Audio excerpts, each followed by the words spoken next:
Pessoal, tudo bom? Meu nome é Mauro George. A gente vai falar um pouco sobre a NR3, né? Anexo A, que fala da segurança na operação de caldeiras.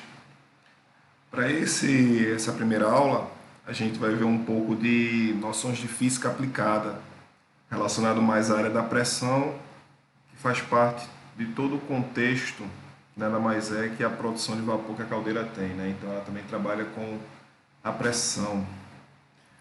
Vamos entender um pouco, né? O que é que a gente vai ver? A gente vai ver um pouco da definição do que é uma pressão, a pressão atmosférica, a pressão manométrica e pressão absoluta e as unidades de pressão, né?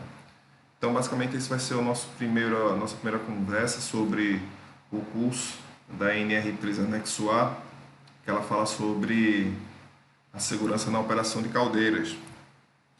Mas vamos entender um pouco o que é pressão. A gente sabe que pressão na física é calculada pela razão entre o módulo da força sobre a área.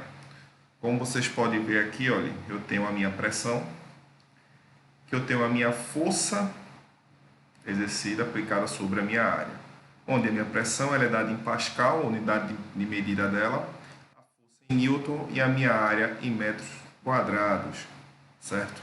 E aqui a gente tem um desenho de forma bem, olha, eu tenho a força aplicada a uma determinada área. A minha pressão atmosférica, ela pode ser também compreendida como fluido, né? Dessa forma, a pressão exercida sobre os corpos imersos na atmosfera depende da profundidade em que esses corpos encontram-se. Ou seja, a nossa pressão atmosférica ela é dada em 760 miligramas por mercúrio, que nada mais é que 1 atm, ou 76 centímetros por mercúrio. Em unidade Pascal, ela equivale a 101,325 Pascal. Nossa pressão atmosférica é a pressão que exerce sobre a gente, ou quando a gente está andando, não é a pressão de trabalho da gente no nosso dia a dia, né? Então, para vocês entenderem melhor, a pressão atmosférica ela é dada para 1 atm, que corresponde a 76 centímetros por mercúrio, ou 700 miligramas por mercúrio. Eu tenho duas pressões também, a manométrica e a absoluta. Lembrando que dentro desse pacote, desse curso, lá também mostra algumas atividades, tem uma apostila para vocês terem um bom entendimento, né? Então a pressão manométrica e absoluta, ou seja, são as pressões que a gente vai estudar agora, são pressões encontradas superior à da atmosfera, ou seja, se eu tenho uma pressão atmosfera, acima delas eu já vou encontrar a pressão manométrica absoluta, certo? Que também a pressão manométrica é considerada como pressão relativa. A pressão total absoluta é obtida somando o valor da pressão manométrica ao valor da pressão atmosférica.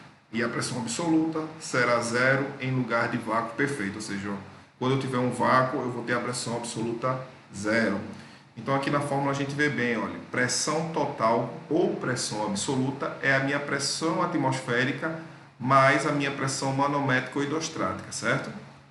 E aqui a minha pressão hidrostática é nada mais é que a densidade vezes a gravidade e vezes a altura. Então, o que foi que eu fiz aqui mais ou menos? Para você tentar localizar a pressão total absoluta, eu tenho que nada mais é descobrir primeiro o meu pH, que é a minha pressão hidrostática.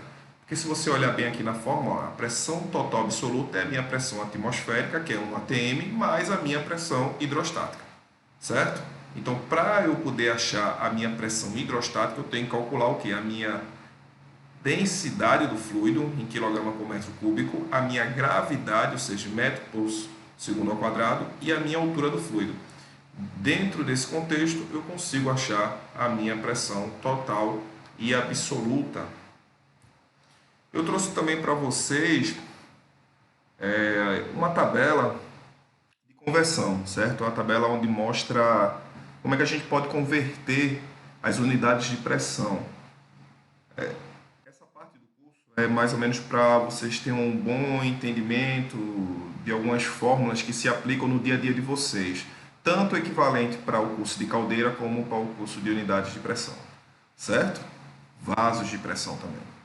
Então vamos lá, o que é que a gente tem aqui? Eu tenho bar, quilograma força por centímetro quadrado, eu tenho libra força, eu tenho ATM, miligrama por mercúrio, metro por coluna d'água e eu tenho quilopascal. Todas elas aqui são unidades de medidas aplicadas, certo? Que são equivalentes à pressão. Mas para eu poder converter, eu preciso saber o quanto cada uma representa. Vamos lá, 1 bar representa 1,019, aqui como deixa eu mostrar para vocês. 1 bar, ele equivale a 1,019,716 kg força por centímetro quadrado, que equivale a 0,98 atm, 750 mg por mercúrio, 10,19 metros por coluna d'água e 100 kPa, que é a mesma coisa de kN por metro quadrado. Aí o que a gente fez como exemplo? Converter 4,01 metro por coluna d'água para PSI. Eu tenho aqui a unidade de metro por coluna d'água, certo? Então eu venho aqui e tento localizar na minha coluna do PSI. Libra-força por polegada ao quadrado. Então aqui eu tenho 1,4223. Se ele está pedindo para eu converter 4,01 para PSI, então eu tenho que multiplicar essa minha linha com essa coluna. Então vai ficar 4,01 vezes 1,42233.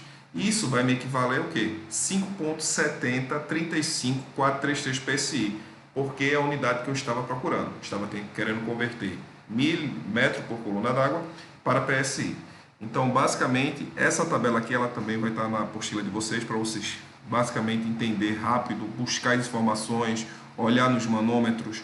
Então, tudo isso vocês vão conseguir converter rápido, certo? Então, assim, essa primeira etapa foi uma etapa para a gente conhecer um pouco o que é pressão. A gente vai estar dando continuidade com as outras unidades. Vamos ver um pouco também do que a norma anexo A ela propôs para a gente. E é isso aí, gente. Até mais. Ok?